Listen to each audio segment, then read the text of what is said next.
Good news! Central Americano MBBS just 34 lakhs. Columbus Central University.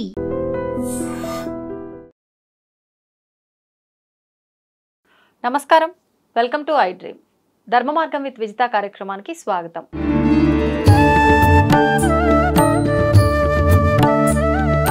ప్రస్తుతం మనతో పాటు ఉన్నారు ప్రముఖ ఆధ్యాత్మికవేత్త, దత్తాత్రేయ ఉపాసకురాలు లతా బొట్ల గారు. ఇప్పుడు వారితో మాట్లాడి మరిన్ని విషయాలు తెలుసుకుందాం. నమస్తే అండి. నమస్తే విజిత, ఎలా ఉన్నారు? చాలా రోజులైంది. బాగున్నారు. చాలా దగ్గరగా ఉన్నా చాలా రోజులైంది, ఎందుకంటే కలవక. అవును. మొత్తానికైతే ఇప్పుడు ఆషాఢ మాసంలోకి ఎంటర్ అయిపోయాము. ఆషాఢ మాసంలో వచ్చే ఈ ఆషాఢ పౌర్ణమి, దీన్నే వ్యాస పౌర్ణమి అని చెప్పి, గురు పౌర్ణమి అని చెప్పి పిలుచుకుంటూ ఉంటాము.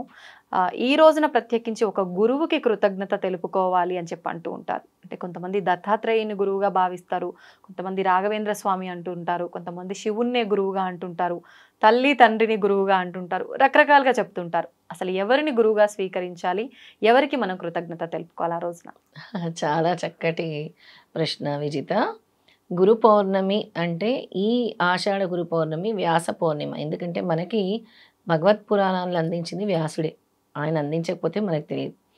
ఆయన ముందు సప్తఋషులకి జ్ఞానాన్ని బోధించింది సాక్షాత్తు ఈశ్వరుడే.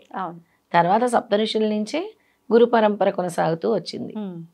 ఎవరైతే నీ జీవితాన్ని సరైన మార్గంలో తీర్చిదిద్దుతారో, నువ్వు తప్పటడుగులు వేస్తున్నావు, నీకు నడక నేర్పించి నడిపించే విధంగా. ఫస్ట్ కింద పడిపోతారు పిల్లలు కదా, అలాగా వాళ్ళకి ఇలా అడుగు వేయాలి అని చెప్పేదే గురువు.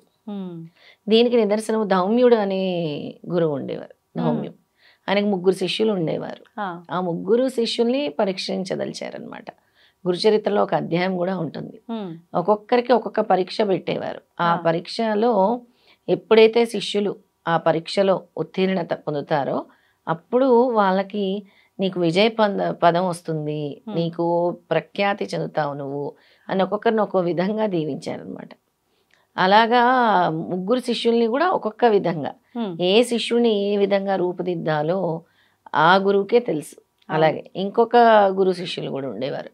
దీపకుడు అనే శిష్యుడు ఉండేవాడు. ఇంకా గురుచరిత్రలో ఒక అధ్యాయం. ఆ గురువు గారు కూడా పరీక్షించదలిచారు. అందరినీ అడుగుతారు, ఇప్పుడు నేను గురు పరీక్ష ఉంటుంది, గురు పరీక్ష అని కాదు, ఆయన పరీక్ష అని చెప్పారు. దాన్ని ఏమని చెప్తారంటే, ఎవరైతే వస్తారో, నేను నా కర్మ అనుభవించాల్సిన రోజు వస్తుంది, ఎవరైతే వచ్చి నా గురు సేవ చేస్తారో, ఎవరైనా ఉన్నారంటే ఎవరు ముందుకు రారు, దీపకుడు ఒక్కరే వస్తారనమాట.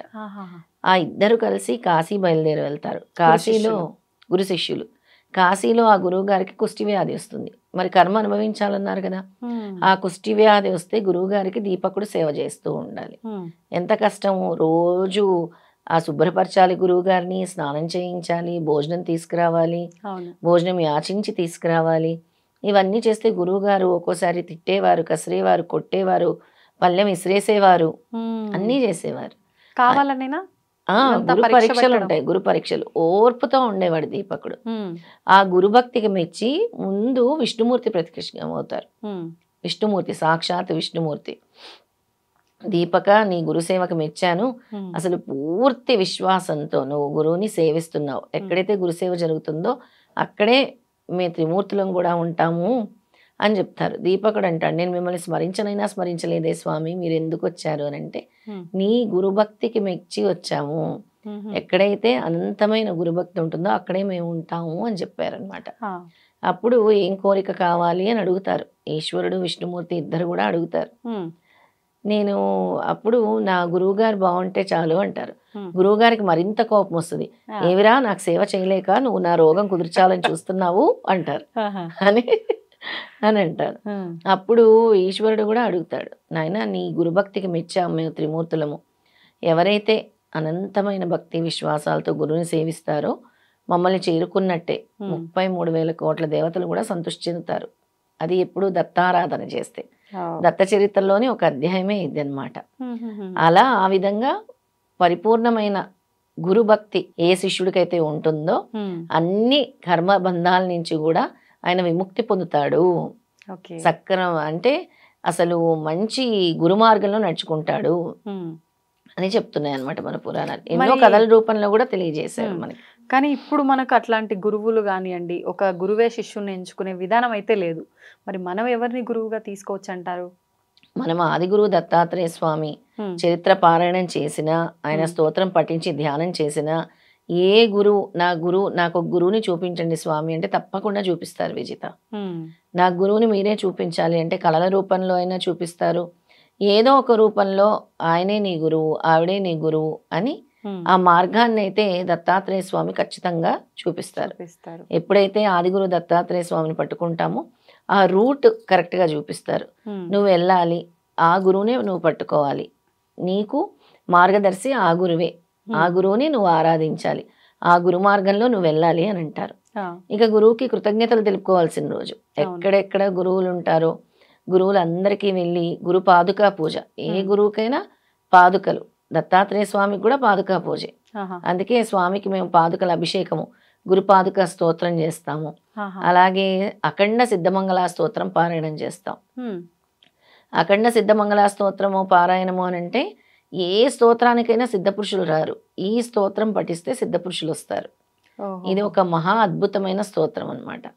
అందుకే స్వామి ప్రత్యేకించి ఆ రోజున చేయాల్సి ఉంటుందా ఈ సిద్ధమంగళ స్తోత్రం అనేది? లేదు, ఎప్పుడైనా ప్రతి గురువారము ప్రతిరోజు ఎవరైనా ఒక కోరిక ఒక సంకల్పంతో చేసినా 11 రోజులు 11 సార్లు ఈ సిద్ధమంగళ స్తోత్రం చేసినా సిద్ధపురుషుల అదృశ్య రూపంలో వచ్చి తిరిగి వెళ్తారు. సూక్ష్మ వాయుమండలంలో ఎన్నో స్తోత్రాలు ఉన్నాయి, కానీ ఇలాంటి మహా అద్భుతమైన స్తోత్రము ఎంతటి ఫలితాన్ని ఇస్తుందంటే మనకి అనగాష్టమి వ్రతం చేసిన ఫలితాన్ని ఇస్తుంది సిద్ధమంగళ స్తోత్రం. అంటే పౌర్ణమి లాంటి ముఖ్యమైన తిథుల రోజు గురువుకి స్తుతి అంటే చాలా ఇష్టం. శ్రీపాద శ్రీవల్లభ స్వామి సిద్ధమంగళ స్తోత్రం ఇది. దత్తాత్రేయ స్వామి వారి మొదటి అవతారం శ్రీపాద శ్రీవల్లభ స్వామి మన ఆంధ్ర రాష్ట్రంలో జన్మించారు. ఆయన స్తోత్రమే ఈ సిద్ధమంగళ స్తోత్రము.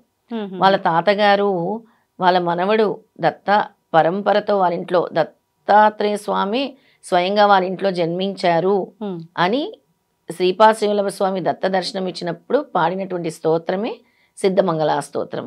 స్తోత్రంలోనే ఉంది మంగళా స్తోత్రం అని. అవును, అంటే అంత మంగళకరం శుభప్రదమన, శుభప్రదం మంగళకరం కామధేను కల్పతరు.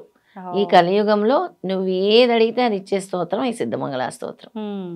అంతటి శక్తివంతమైన స్తోత్రం ఈ సిద్ధమంగళ స్తోత్రం.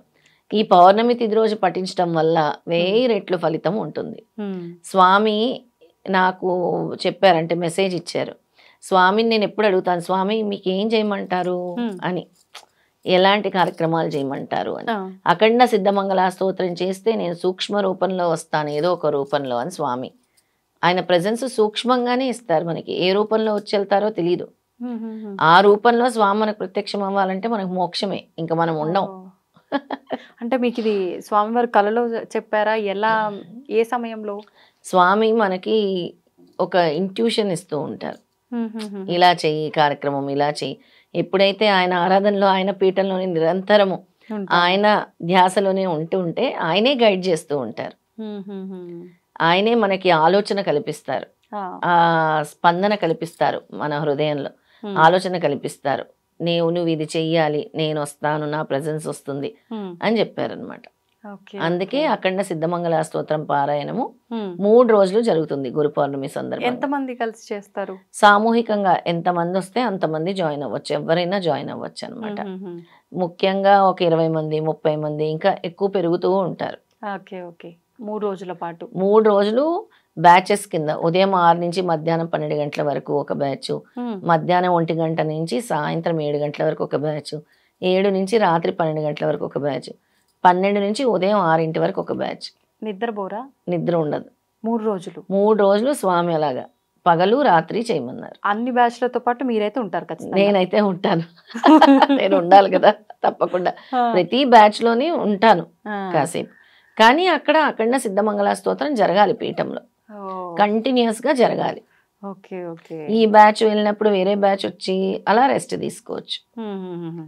అంటే సేమ్ బ్యాచ్ రిపీట్ అవుతుంటారా? లేదు, డిఫరెంట్ బ్యాచ్, 4 బ్యాచ్ల కింద ఉంటుంది. ఓకే, అంటే ఎప్పుడు రెగ్యులర్ గా ఇలా పారాయణ చేస్తూ ఉండే వాళ్ళైనా కొత్తగా కూడా?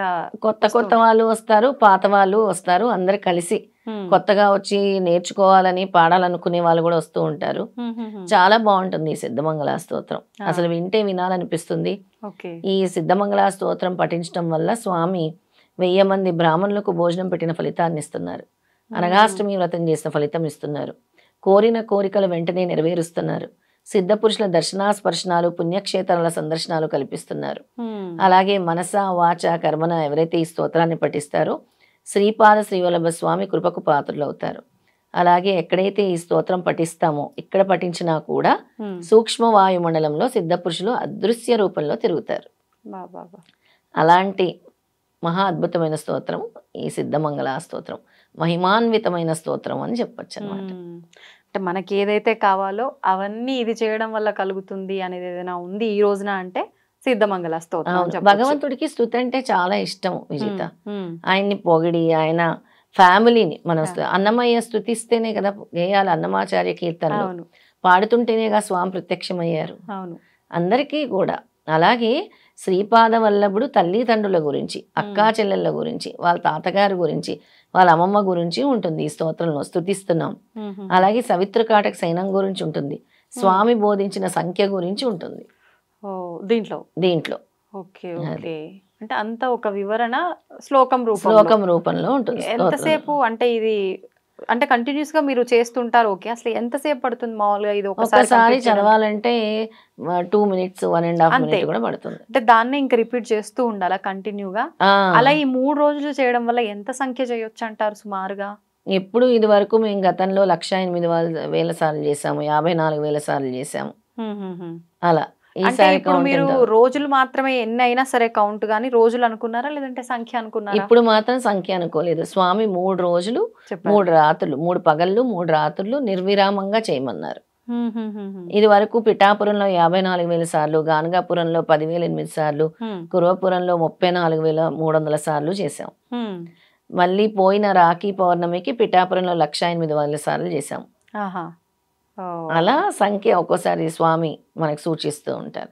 ఇప్పుడు అఖండంగా 3 పగళ్ళు 3 రాత్రులు చేయమన్నారు. అది ఎంత అవ్వచ్చో మనకు తెలియదు సంఖ్య, కానీ కౌంట్ రాస్తాం. చాలా బాగుంటుంది ఈ స్తోత్రం. ఇప్పుడు అంటే ఒక్క పర్సన్ చేసింది కౌంట్ చేస్తారా సపరేట్ గా? అందరూ 100 మంది కలిపి చేస్తే ఒకసారి 100 సార్లు చేసినట్టు అవుతుంది.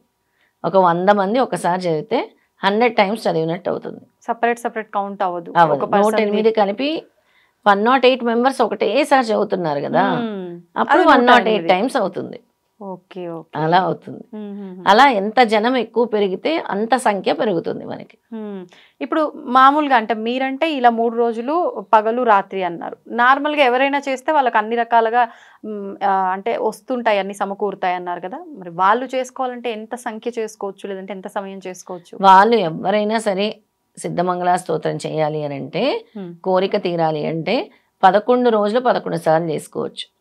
లేదా మండల దీక్ష 41 days 11 times డైలీ చేసుకోవాలి. రోజుకు 11 సార్లు ఆ స్తోత్రం చదవటం 11 times కంపల్సరీ చదవాలి. ఇప్పుడు ఈ గురు పౌర్ణమి రోజు చేసినా కూడా 11 times సరిపోతుంది. 11 times చేయాలి సిద్ధమంగళ స్తోత్రం.